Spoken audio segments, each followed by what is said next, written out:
Pemirsa, Mahkamah Konstitusi memutuskan memenuhi permohonan penghapusan ambang batas atau presidential threshold 20% Capres-Cawapres.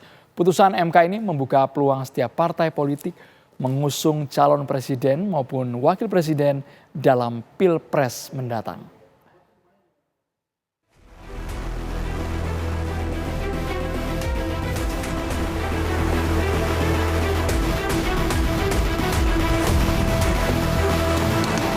Tentang Pemilihan Umum Lembaga Negara Republik Indonesia tahun 2017 nomor 182, tambahan Lembaga Negara Republik Indonesia nomor 6109, bertentangan dengan Undang-Undang Dasar Negara Republik Indonesia tahun 1945 dan tidak mempunyai kekuatan hukum mengikat.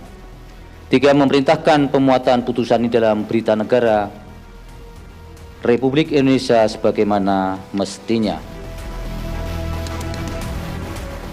Putusan Mahkamah Konstitusi MK yang menghapus ambang batas pencalonan presiden dan calon wakil presiden atau presidential threshold 20% membuka peluang seluruh partai politik peserta pemilu bisa mengusung calon.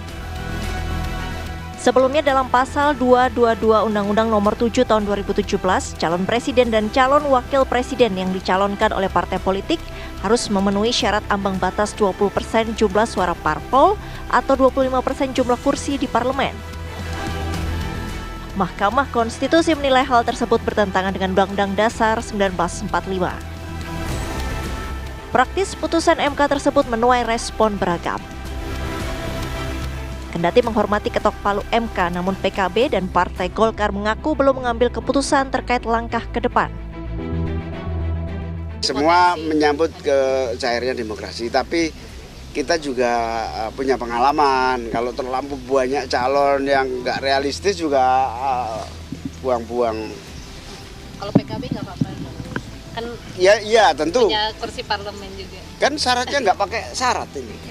Semua partai besar juga di DPR gitu, berarti membaca ini sebagai potensi untuk memajukan kader sendiri begitu. Ya, pasti semua menyambut, tapi kan keputusan MK memang bersifat mengikat final ending. Jadi PKB sendiri happy gitu ya Gus kalau dengan keputusan MK ini? Iya, semua keputusan MK nggak ada yang nggak happy. Kalau nggak happy gimana keputusan penting? Berarti Gus bisa maju nih Gus untuk Pilpres 2024. Kemarin juga bisa maju. Kemarin juga maju. Nanti maju, ya belum tahu, masih panjang. Trauma enggak itu? Trauma kalah.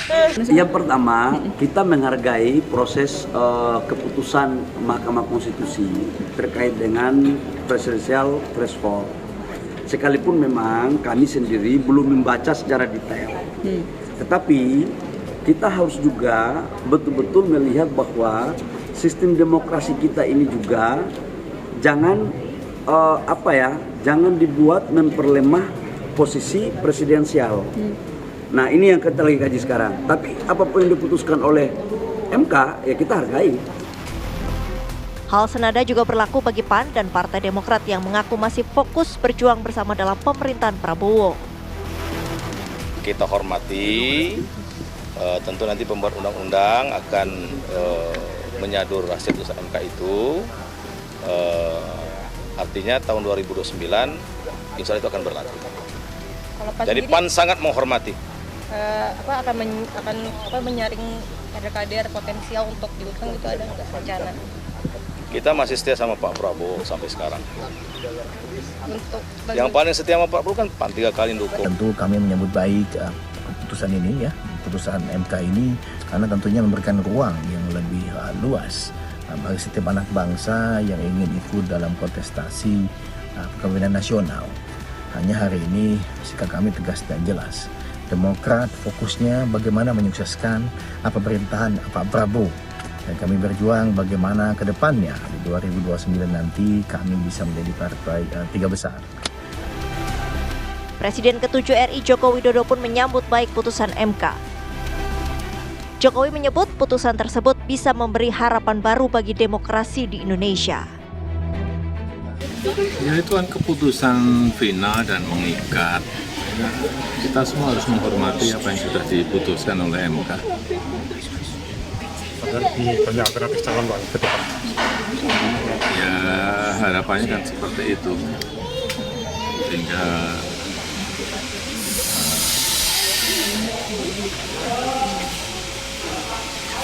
Nantinya akan segera ditindaklanjuti oleh pembentuk undang-undang, pembuat undang-undang yaitu DPR.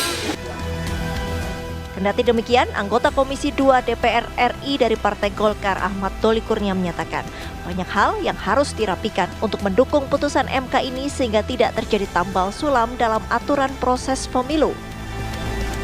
Banyak hal lagi yang harus kita rapihkan ya untuk memberikan dukungan terhadap putusan Mahkamah Konstitusi ini supaya memang putusan ini betul-betul bisa dilaksanakan secara baik ya. Tidak juga tambal sulam, tidak juga menimbulkan masalah yang baru, yang kemudian kerjaan kita nanti setiap mau pemilu mengganti-ganti aturan-aturan saja. Penghapusan ketentuan ambang batas pencalonan presiden atau presidensial threshold bakal membuka babak baru sistem politik di Indonesia.